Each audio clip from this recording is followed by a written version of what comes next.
Hello yours! ఇవాళ Saturday morning routine అనేది చూసేయండి. ఇప్పుడొచ్చేసి ఇలాగే దేవుడి పాటలు పెట్టుకున్నాం కదా! తర్వాతొచ్చి పూజ కడని సర్దేసుకున్నానండి. దీపారాజన కూడా చేసేసుకుంటున్నాను. దీపారాజన అంతా చేసిన తర్వాత అవ్య, జోషి కూడా రెడీ అయిపోయారండి. వాళ్ళిద్దరు రెడీ అయ్యి వచ్చిన తర్వాత వాళ్ళిద్దరికి కూడా కుంకుమ బొట్టయితే పెట్టిచ్చేసి దేవుడి దగ్గరైతే మొక్కిచ్చేసానండి.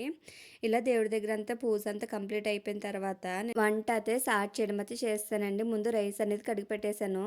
కర్రీలోకొచ్చేసి ఇలాగా సోయా చిప్స్ అనేది ఉన్నాయండి. అది కర్రీ కింద వండుదామని తీసి పెట్టేసి పక్కన వేడి నీళ్ళు పెట్టాను.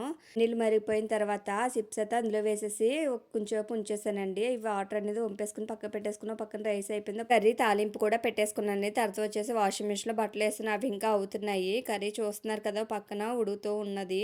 ఆయిల్ అనేది పైకి తెలుతుంది కదా! ఈ టైంలో స్టవ్ ఆఫ్ చేసేసుకున్నాను. ఈ కర్రీ అనేది చపాతీ, రోటీలోకి చాలా బాగుంటుందండి. కర్రీ అయితే అయిపోయింది కదండీ! ఇప్పుడు మూత పెట్టుకుని ఆ పక్క పెట్టేసుకుందాము. ఇది అయ్యేలోగా కూడా బట్టలు కూడా కంప్లీట్ అయిపోయినాయండి. వాషింగ్ మిషన్‌లో వేసినయి. ఆ బట్టలన్నీ తీసి ఒక బకెట్‌లో వేసుకునైతే పైకి వెళ్ళి ఆరేయడానికైతే పైకొచ్చానండి. బట్టలన్నీ తీగ మీద ఏసానండి. తీగ మీద ఏసాక కిప్పులు పెట్టేసి ఎగరకుండా గాలేస్తుంది. అంతే కాకుండా ఎండ కూడా చాలా ఎక్కువ ఉందండి.